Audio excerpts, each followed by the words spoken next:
What kind of grandpa takes down two armed thugs with a soccer ball and a cane, then zip-ties them to a street lamp like it's just another Saturday? That's the question everyone in Willow Creek was asking after that golden afternoon when the air smelled like fresh-cut grass and the cul-de-sac hummed with the kind of lazy joy you only get in a small suburb. Kids laughed, dogs yapped, and the sun spilled through the oak trees, painting the sidewalks in warm patches of light. My grandson, Ethan, all of 10 years old, was out there, barefoot, kicking his soccer ball like it was the only thing in the world that mattered. His messy brown hair bounced with every step, his arms flailing like he was half running, half flying. I was on the porch, sipping iced tea, thinking how damn lucky we were to have this slice of peace in a world that always seemed 2 seconds from falling apart. Then it happened. A low, guttural engine growl cut through the sunshine like a knife. Heads turned. Conversation stopped. A black SUV, sleek and menacing with tinted windows so dark they looked like voids, rolled onto our street. No plates, no markings, just a predator gliding on asphalt. Ethan froze, clutching his ball to his chest. My neighbor Sarah, mid-sentence about her rose garden, went quiet. Her husband Mike squinted from his lawn chair like he was staring down a rattlesnake. The SUV stopped dead center in the road, and 2 men stepped out in perfect sync, like they'd rehearsed it. They weren't cops, not real ones. Their black cargo pants, tight shirts, and tactical vests screamed wannabe soldier, with bold white patches reading, HOA Compliance Patrol. It was laughable, except it wasn't. It felt wrong, like the air had thickened with something sour. The taller one, wiry with a buzz cut and mirrored sunglasses, pointed at Ethan like he was lining up a shot. You! Soccer's banned on this street. HOA Rule 17C. Ethan blinked, confused. Huh! The other guy, stocky with a fake limp and a neck like a bulldog's, snapped. Don't play dumb, kid. You're damaging community property. Ethan looked at his ball, then at me, his voice small. But I'm just playing in front of our house. The skinny one stalked closer. That's the problem. This ain't your property. Sidewalks belong to the HOA, and you're breaking the rules. I was on my feet now, my glass clinking hard against the porch railing. All right, that's enough.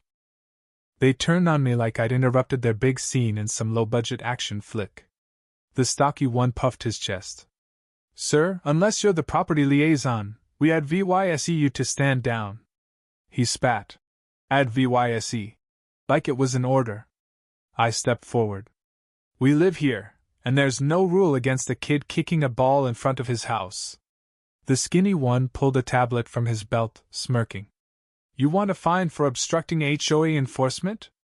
I can write it up right now.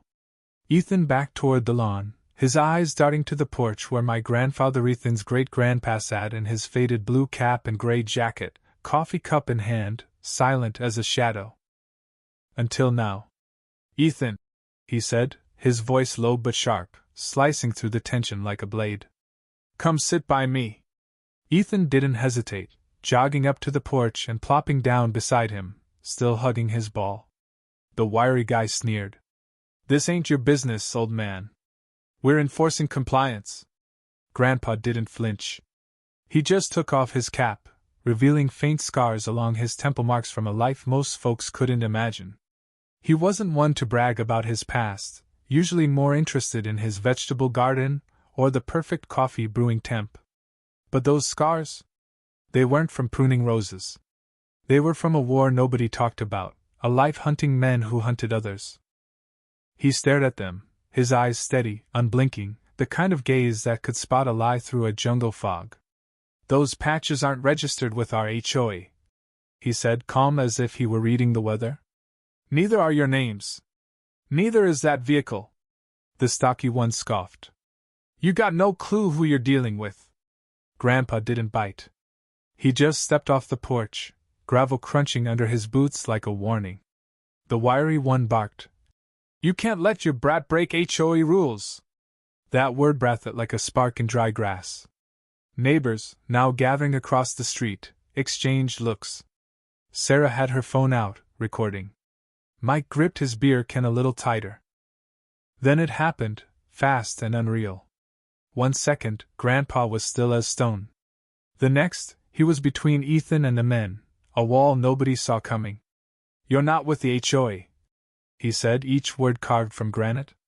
"You're not on any registry." The skinny one laughed, but it was shaky. "What, you Googling us now, Pops?" Grandpa didn't blink. The stocky one lunged forward, reaching for Ethan's ball. "We're confiscating that as EVY Denke." His hand shot out, but Grandpa's cane always there, always dismissed as an old man's crutch, snapped up like lightning. The steel tip cracked against the man's wrist with a sound like a breaking branch. He screamed, stumbling back, clutching his arm. The skinny one moved, fumbling for something on his hip. Pepper spray, a taser, who knows? Didn't matter. Grandpa pivoted, smooth as water, hooking his cane around the man's ankle and yanking. The guy hit the lawn face first with a thud that knocked the air out of him. Gasps rippled through the crowd. Sarah's phone shook in her hand. Mike muttered, "Holy hell!" Grandpa wasn't done. He knelt by the stocky one, still groaning, and patted down his vest like he was checking a grocery list.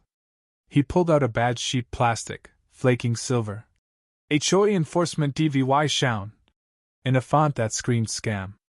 Then a wallet, no real ID, just an out-of-state driver's license and a wad of cash. "Frauds," Grandpa said, loud enough for the neighbors to hear. "Sloppy ones." From a hidden pocket in his jacket, he produced zip ties, black, thin, the kind you don't buy at Home Depot. The stocky guy whimpered, "This is assault. I have rights." Grandpa's voice was ice. "I was a hunter of hunters for NATO. My job was tracking men like you professionals. You're bad prey. Loud. Sloppy." He zipped the guy's wrists tight, then turned to the skinny one, tying his ankles with the same calm precision. Neighbors started clapping out loud, but real, like they'd just seen something they'd been waiting for their whole lives. Then chaos. The stocky guy, with a guttural yell, twisted free, snapping his zip tie or dislocating something grotesque. Blood dripped from his nose as he bolted, boots slapping the pavement in a clumsy sprint. "Hey!" Mike shouted, but the guy was halfway to the corner, thinking he'd vanish. Grandpa didn't yell. Didn't run. He just picked up Ethan's soccer ball from the grass, stepped forward, and threw. Not a toss in execution. The ball spun through the air, a tight spiral that hissed like it was cutting reality itself.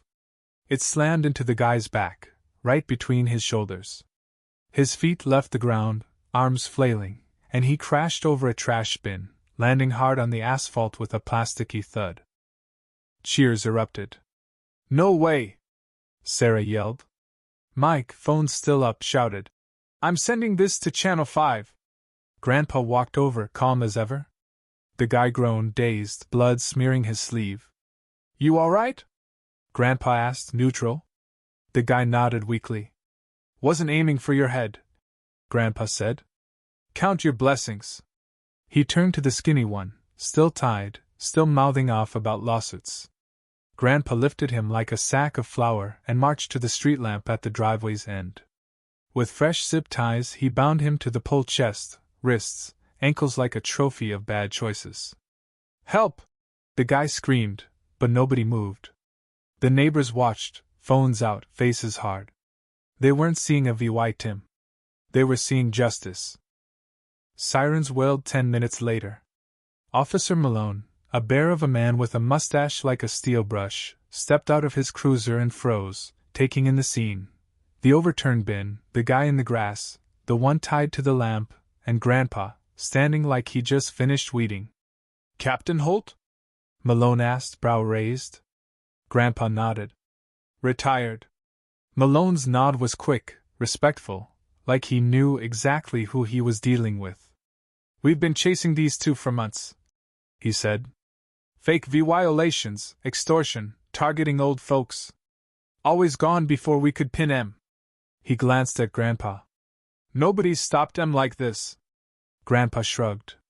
"Wrong street." More cops arrived, cataloging fake badges, a tablet full of forged citations, and receipts for consulting fees, from scared retirees. It wasn't just a scam, it was a hunt, preying on the vulnerable across 3 counties. Ethan's shaky phone via Dale, capturing the soccer ball takedown, hit the internet before the cruisers left. By nightfall, it was everywhere. Grandpa Heroes schools fake HOA cops. 4 million views in a day. Memes exploded Grandpa mid-throw, the ball trailing flames or missile contrails. The real HOA issued a statement, no affiliation with the imposters, full policy overhaul, and a nod to Mr. Holt's bravery. Neighbors brought pies, bourbon, thank you notes. Ethan got a t-shirt at school. Zip tie justice. Under a street lamp graphic. That night, I found Grandpa on the porch, coffee in hand, staring into the dusk. You okay? I asked. He nodded. Wasn't my first time. Hope it's my last. His eyes were watchful, still guarding shadows we couldn't see. Thanks, I said. He looked at me. Nobody threatens family. That's not heroism. That's duty. Ethan ran out, ball in hand, begging us to play. Grandpa stood, tossing me a glance. Think I've still got the arm? I grinned. Nobody doubted it. A week later, a plaque appeared at the street lamp's base. Here stood the fake until truth tied him down. Beneath it, in bold yellow spray paint, Grandpa Justice. Nobody washed it off. The street felt different now, calmer, prouder. Ethan played harder, his kicks carrying a new fire. One morning, as I watched him, Grandpa's cane stopped a stray ball mid-roll. He tossed it back to Ethan, effortless, perfect. Thanks, Grandpa, Ethan said, grinning. Grandpa just nodded, a faint smile under his cap. Some folks came to see the plaque, Leah vying notes. This gives me hope. Wish we had a Captain Holt. It wasn't about revenge. It was about truth, loud and clear, no hashtag needed.